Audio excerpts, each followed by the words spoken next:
All of his co-workers were gone. What could it mean? Stanley decided to go to the meeting room. Perhaps he had simply missed a memo.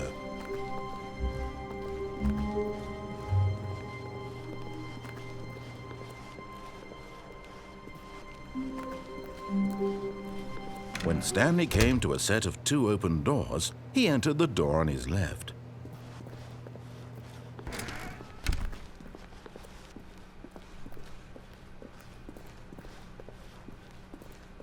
Yet there was not a single person here either. Feeling a wave of disbelief, Stanley decided to go up to his boss's office, hoping he might find an answer there. Coming to a staircase, Stanley walked upstairs to his boss's office.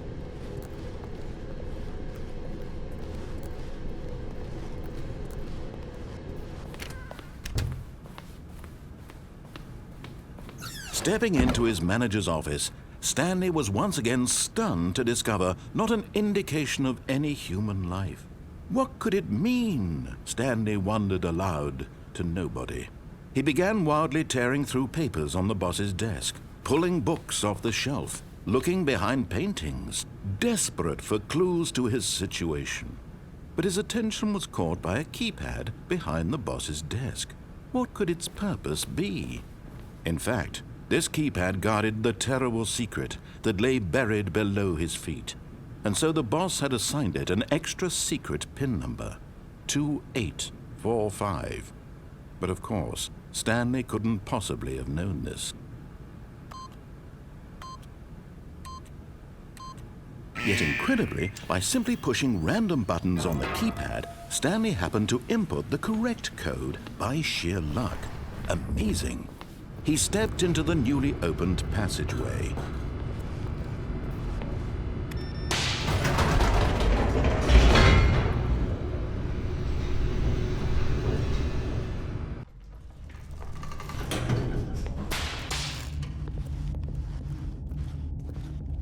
Stanley walked straight ahead through the large door that read Mind Control Facility.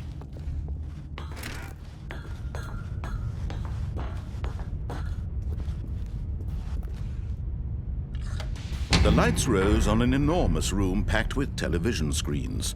What horrible secret did this place hold? Stanley thought to himself. Did he have the strength to find out?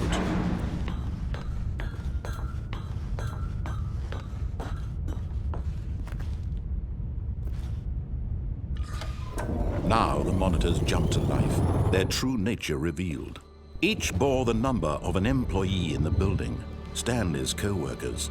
The lives of so many individuals reduced to images on a screen, and Stanley, one of them, eternally monitored in this place where freedom meant nothing.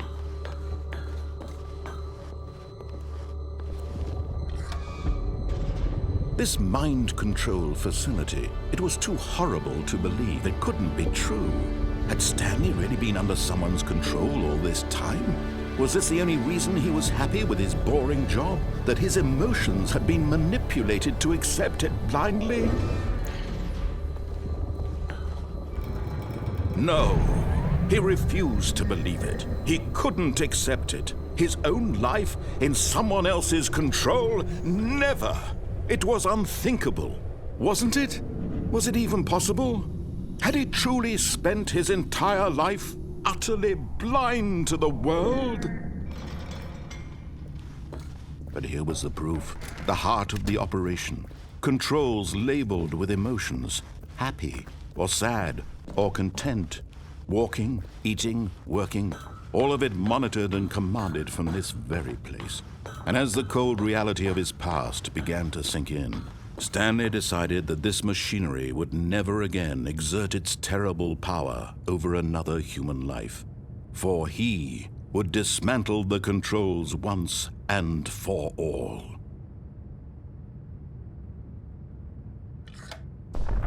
Oh, Stanley, you didn't just activate the controls, did you? After they kept you enslaved all these years, you go and you try to take control of the machine for yourself. Is that what you wanted? Control? Oh, Stanley, I applaud your effort, I really do. But you need to understand, there's only so much that machine can do. You were supposed to let it go, turn the controls off, and leave. If you want to throw my story off track, you're going to have to do much better than that. I'm afraid you don't have nearly the power you think you do. For example, and I believe you'll find this pertinent, Stanley suddenly realized he had just initiated the network's emergency detonation system. In the event that this machine is activated without proper DNA identification, nuclear detonators are set to explode, eliminating the entire complex.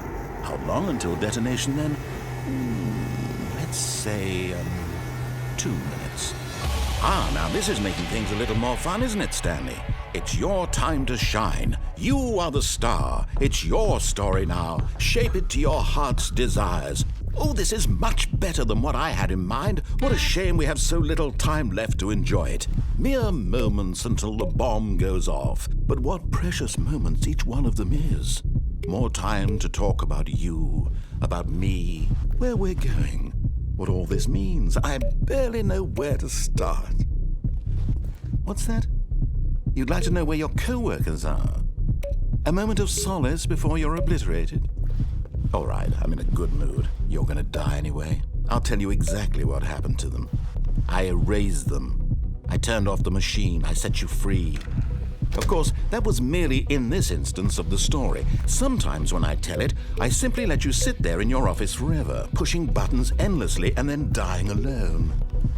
Other times, I let the office sink into the ground, swallowing everyone inside, or I let it burn to a crisp. I have to say this, though, this version of events has been rather amusing. Watching you try to make sense of everything and take back the control wrested away from you, it's quite rich. I almost hate to see it go. But I'm sure whatever I come up with on the next go-around will be even better. My goodness, only 34 seconds left. But I'm enjoying this so much. You know what? To hell with it. I'm going to put some extra time on the clock. Why not? These are precious additional seconds, Stanley. Time doesn't grow on trees. Oh dear me, what's the matter, Stanley? Is it that you have no idea where you're going or what you're supposed to be doing right now? Or did you just assume when you saw that timer that something in this room was capable of turning it off? I mean, look at you. Running from button to button, screen to screen, clicking on every little thing in this room. These numbered buttons, no, these colored ones, or maybe this big red button, or this door. Everything, anything, something here will save me. Why would you think that, Stanley? That this video game can be beaten? Won? Solved? Do you have any idea what your purpose in this place is? Stanley, you're in for quite a disappointment. But here's a spoiler for you. That timer isn't a catalyst to keep the action moving along. It's just seconds ticking away to your death. You're only still playing instead of watching a cutscene because I want to watch you for every moment that you're powerless, to see you made humble. This is not a challenge, it's a tragedy. You wanted to control this world, that's fine. But I'm going to destroy it first, so you can't. Take a look at the clock, Stanley. That's 30 seconds you have left to struggle. 30 seconds until a big boom and then nothing. No ending here, just you being blown to pieces. Will you cling desperately to your frail life, or will you let it go peacefully? Another choice. Make it count, or don't. It's all the same to me, all a part of the joke. And believe me, I will be laughing at every second of your inevitable life from the moment we fade in until the moment I say, happily ever up.